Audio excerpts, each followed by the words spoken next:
Hola, ¿cómo les va? Bienvenidos. Soy la doctora Sonia Lesic, especialista en diagnóstico por imágenes, y en esta oportunidad vamos a hablar de masas y patologías del ángulo pontocerebeloso. Bien, comenzamos.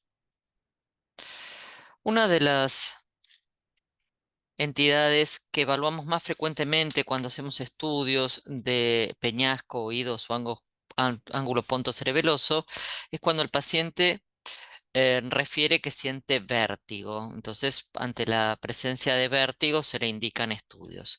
Pero, ¿de qué hablamos cuando hablamos de vértigo? Una cosa distinta es el mareo, que es la falta de estabilidad o equilibrio, en donde hay una sensación de vacío, pero sin ilusión de movimiento. Entonces, en el mareo hay una falta de equilibrio, pero el paciente no tiene la sensación de movimiento. Inestabilidad es la dificultad para mantener la postura y marcha necesitando puntos de apoyo. Puede estar vinculado a patología del ángulo pontocerebroso o no. Presíncope es la sensación inminente de perder la conciencia, de caer, de desfallecer, de desmayo. Es la sensación. Síncope es justamente la pérdida brusca de conciencia con pérdida también de tono muscular. Ahora llegamos al vértigo. En el vértigo lo que le va a caracterizar es la sensación ilusoria de movimiento, rotación en el espacio, acompañada de síntomas vegetativos, nistagmus, que a su vez empeora cuando el paciente está en movimiento. Entonces, cuando el paciente refiere que tiene vértigo, hay que ahondar un poco más en el interrogatorio para darnos cuenta de si realmente vértigo es el síntoma que tiene nuestro paciente. De todos los pacientes mayores de 60 años, un 20% aproximadamente experimentaron vértigo en una manera importante que agrava sus actividades cotidianas. Entre las personas con vértigo, los que buscan atención médica, casi un 70% son atendidas al inicio por médicos generalistas o médicos familiares y solamente un 4% es derivado a un especialista. Entonces, resulta difícil valorar el vértigo porque también se trata de una molestia subjetiva que no puede cuantificarse. Nosotros cuando vamos a estudiar el ángulo cerebeloso lo vamos a poder hacer mediante tomografía computada o mediante resonancia magnética. Aquí estamos viendo un desplegamiento donde vemos la cóclea en una tomografía computada, donde podemos ver bien también los canales semicirculares.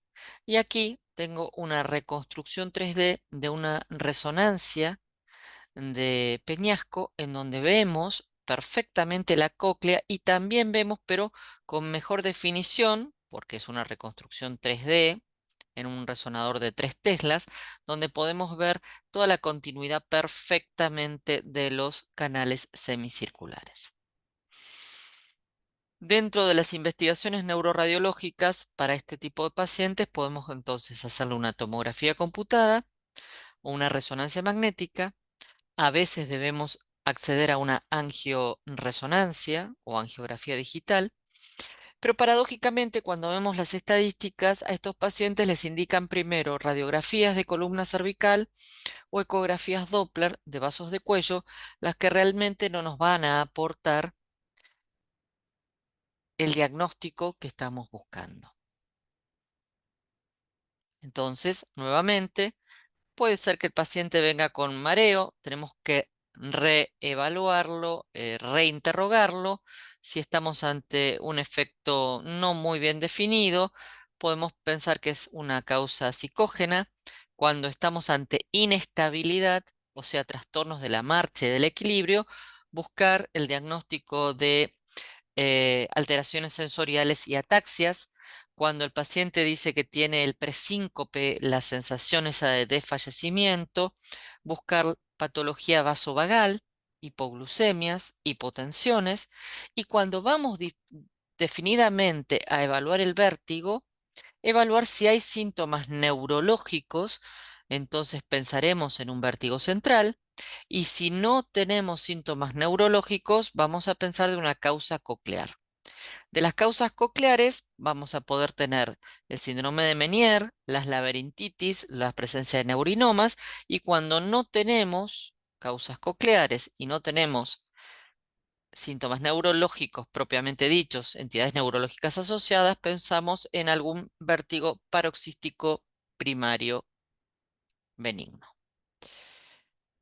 Entonces, cuando hablamos de vértigo, los definimos entre periféricos y centrales. Recordemos que dentro de los centrales vamos a tener una cuantiosa cantidad de entidades que nos van a poder presentar este tipo de sintomatología. Vamos a hablar ahora entonces del vértigo posicional paroxístico benigno, que es una de las causas más frecuentes de un vértigo periférico en pacientes mayores de 60 años. Eh, las causas pueden ser idiopáticas, una laberintitis, una oclusión vascular, un trauma cráneoencefálico, y la mayoría de las veces vamos a encontrarnos con pacientes con rectificaciones de lordosis cervicales que se pueden evaluar, por supuesto, por una placa, con una tomografía, o en este caso al paciente se le indicó una resonancia en donde estamos viendo la tendencia a la inversión de la lordosis cervical, en donde vemos los cuerpos vertebrales y los espacios discales con sus señales conservadas. Entonces esto es de entidad posicional. Recordamos también que una de las causas pueden ser los traumatismos cráneoencefálicos, y uno de los más frecuentes de los vértigos postraumáticos son los debidos al latigazo, al movimiento de hiperflexión e hiperextensión que se produce en los choques automovilísticos, en donde vamos a tener, por supuesto, una marcada rectificación de la lordosis cervical, y si accedemos en ese momento a poder realizarle una resonancia magnética al paciente, vamos a ver el edema de las partes blandas producto de la lesión ligamentaria que tienen estos pacientes. Ahora, si el traumatismo es más agudo, vamos a tener que descartar lesiones óseas de tipo fracturario, ¿sí? Entonces vamos a tener que ver si también tenemos compromiso auditivo acompañado de un síndrome vestibular, ir en búsqueda de estas lesiones traumáticas. Y para eso hacemos la tomografía computada cuando tenemos un traumatismo de alta energía, como está mostrando la flecha amarilla. Aquí estamos viendo la solución de continuidad en el hueso temporal, y también podemos ver que hay una ocupación por una secreción hemática a nivel del oído medio. Otra de las causas es la laberintitis aguda, que son infecciones del oído medio, infecciones laberínticas, en donde tenemos vértigo, pero con sordera, con sintomatología auditiva. También una de las causas de esta entidad puede ser el colesteatoma, o sea, distinto es una infección del oído medio de un colesteatoma, en donde ya tengo también los lesiones en partes blandas y la erosión ósea. Vamos a hablar entonces de causas, que les dije, cuando vértigo central tenemos muchísimas causas. Una de las principales que tenemos que evaluar son las alteraciones vasculares. Por ejemplo, aquí tenemos la flecha mostrándonos una lesión vascular a nivel protuberancial. Otra de las entidades que está muy asociada, una enfermedad que está muy asociada al vértigo, es la esclerosis múltiple, las enfermedades desmielinizantes. Aquí tenemos una muy avanzada, pero puede debutar el paciente con este síntoma de vértigo, y en donde debemos ir a buscar estas lesiones de placas desmielinizantes típicas. Aquí tenemos, en este caso, por ejemplo, para mostrarles, en la resonancia con contraste endovenoso vemos el refuerzo de múltiples lesiones. Aquí tenemos unas lesiones hipointensas en secuencia T1, que son las lesiones en black hole, en lesiones en anillo también. Anillo incompleto, anillo completo, esclerosis múltiple. Otra de las causas de vértigo puede ser un tumor propiamente dicho, como estamos viendo aquí, una resonancia con contraste endovenoso, donde vemos una masa que ocupa el ángulo pontocerebeloso derecho y corresponde a un tumor, a un neurinoma en este caso. También las lesiones propiamente del tronco encefálico, como aquí tenemos una lesión tumoral, van a estar siendo causales de vértigos centrales. Menos comúnmente, pero el descenso de amígdalas cerebelosas, como estamos viendo aquí, en un Chiari 1, también van a acompañarse de vértigo central. Vamos a ver un casito, una paciente femenina, 70 años, con un vértigo agudo, intolerancia posicional, zumbidos e hipoacusia del oído derecho. Fíjense que esta paciente, si le hacemos una resonancia sin contraste endovenoso, podemos pasar desapercibida esta lesión que está captando aquí, y aquí la flecha nos la está mostrando, inclusive la vemos aquí, que es un pequeño neurinoma intralaberíntico. Y muchas veces estas lesiones pasan desapercibidas por no indicar correctamente el estudio, no realizar el contraste endovenoso cuando tenemos estas sospechas clínicas. Aquí tenemos otro caso. Fíjense, sin contraste endovenoso se ve el neurinoma intracanalicular, en esta ocasión del lado izquierdo, aquí reforzando con el contraste endovenoso. Esto es más difícil que pase desapercibido, pero fíjense esta otra lesión en donde en el sin contraste endovenoso prácticamente esta lesión pasa desapercibida y toma refuerzo con el contraste. El neurinoma podría no ser diagnosticado en estudios habituales, o sea que, insisto, con la necesidad y la importancia de la evaluación de la resonancia con contraste endovenoso. Fíjense aquí, tenemos otro pequeño neurinoma, en este caso paciente les estoy mostrando con un neurinoma derecho. Esto, bueno, si no tengo contraste puede pasar desapercibido. Ahora, este tipo de neurinoma que tiene, o schwannoma, que tiene esa imagen típica en cono de helado, esto no va a pasar desapercibido. Fíjense cómo ha crecido, ocupado el espacio del ángulo pontocerebeloso y se dirige en dirección intracanalicular y tiene este refuerzo intenso. Aquí tenemos otro caso sin contraste endovenoso, distinto tamaño, la misma lesión. No va a pasar desapercibida, pero la importancia que les quiero radicar es cuando son pequeños, cuando son incipientes, necesitamos de la evaluación con el contraste endovenoso. Aquí otro ejemplo, este es el típico, el cono de lado invertido, es la imagen típica. ¿Qué pasa cuando tengo que diferenciar este tipo de lesión con otra lesión que ocupa el ángulo pontocerebeloso en forma expansiva, que es el meningioma? Bien, fíjense que aquí les traigo para mostrarles un neurinoma, crecimiento extra intracanalicular, refuerzo con contraste más heterogéneo y una lesión más polilobulada.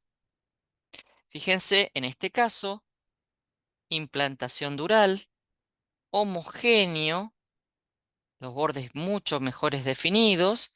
También tiene este meningioma una extensión intracanalicular. Y fíjense que este mismo paciente, si miramos con detalle, tenemos unas pequeñas imágenes hiperdensas que corresponden a la calcificación periférica que tiene este meningioma.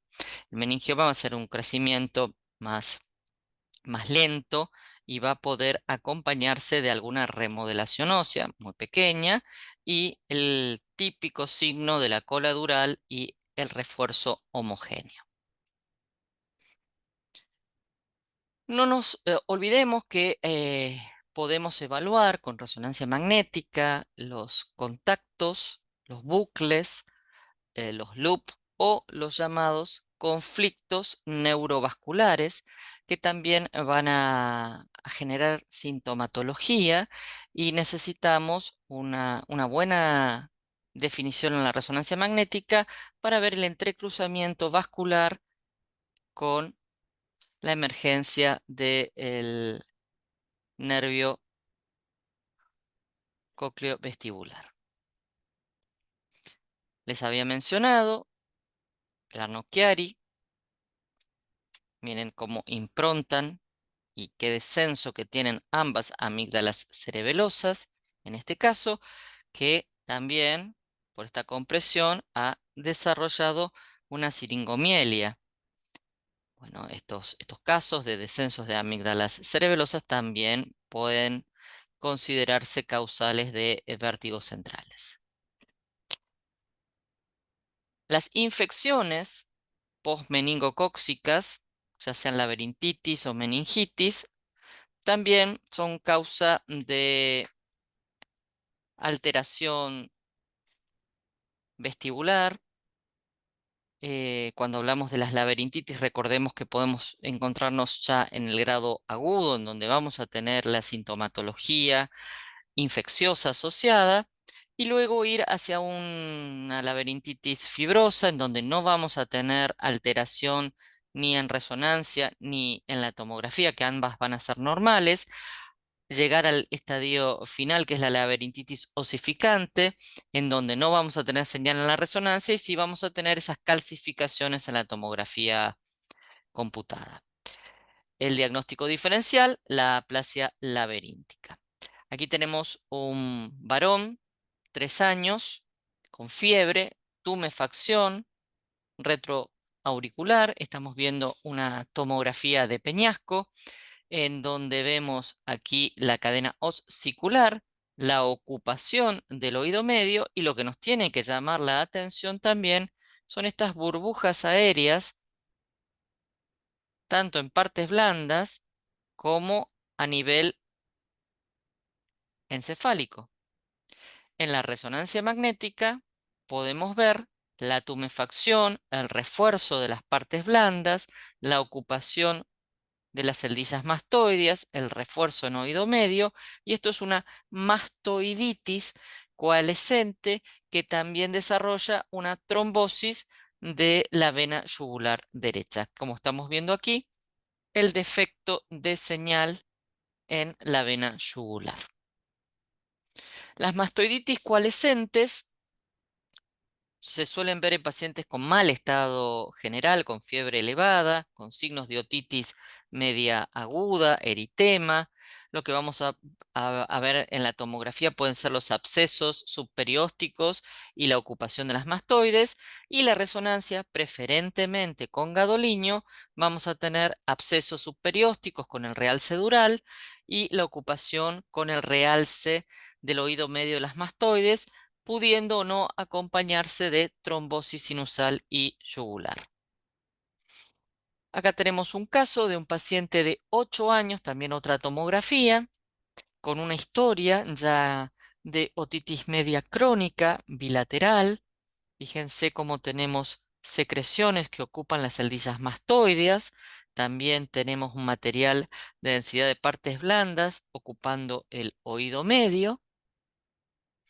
En la resonancia magnética vemos la ocupación mastoidea bilateral, la difusión no epi, ausencia de restricción, porque el diagnóstico diferencial que quiero hacer en este caso, ¿qué es? Es una otitis media crónica sin colesteatoma. Importante esto. En la otitis media, por supuesto, el diagnóstico tiene que ser clínico, no deberíamos necesitar una imagen, pero bueno, en las imágenes podemos ver, ya sea en la tomografía, la ocupación con densidad de partes blandas del oído medio y también, por supuesto, la posible erosión de alguna cadena oscicular. Siempre el diagnóstico diferencial va a ser con colesteatoma, en donde en caso de duda en resonancia magnética se le tiene que hacer la difusión EPI y no EPI para ver si tenemos esa restricción típica del colesteatoma. Aquí tenemos otro paciente, 14 años, con una historia también de otitis media crónica bilateral, con una otoscopía patológica, en donde vemos ocupación mastoidea, ocupación del oído medio, alteración también a nivel ósea con algunas erosiones y no puedo definir bien la membrana timpánica. En este paciente se le hace la resonancia magnética en donde vemos justamente las secreciones, el material de densidad ocupando mastoides y parte del oído medio, y en la difusión no epi tenemos esta restricción con esta caída de señal y esto corresponde a un colesteatoma. En el caso de los colesteatomas, tenemos que recordar que van a generar una ocupación del el espacio del oído medio, también van a generar complicaciones y retracción en la membrana timpánica, pueden generar erosión ósea, son muy recidivantes y lo típico que nosotros tenemos que reconocer es que vamos a tener una hiperintensidad en las secuencias de difusión con señal hipointensa en el mapa de ADC como característico de este tipo de lesión. Aquí tenemos otro caso, en este caso un paciente adulto, en donde tenemos en esta tomografía ya la erosión, fíjense, mastoidea con material de densidad de partes blandas. Esta es otro caso de colesteatoma. Muchas veces el paciente tiene una cirugía, como les dije, esto es una patología que suele recidivar y para hacer este diagnóstico de si hay una recidiva o no, nos ayuda muchísimo, muchísimo las secuencias de difusión no EPI. Distinto es de un caso de una mastoiditis. Los pacientes adultos, adultos mayores, suelen tener mucha ocupación mastoidea por secreciones mucosas y también pueden estar asociados a vértigo. Y esto es muy sencillo de valorar, ya sea por tomografía computada o por resonancia magnética. Aquí no tenemos alteración del oído medio, no vamos a tener ocupación y retracción de la membrana timpánica, ni erosiones óseas, solamente la ocupación de las celdillas mastoideas con secreciones. Afebril, no estamos hablando de una mastoiditis. Muy bien, creo que les he dado algunos tips de patologías y modos de estudiarlas a nivel de el ángulo punto cerebeloso. Estamos en contacto. Muchas gracias. Hasta próxima.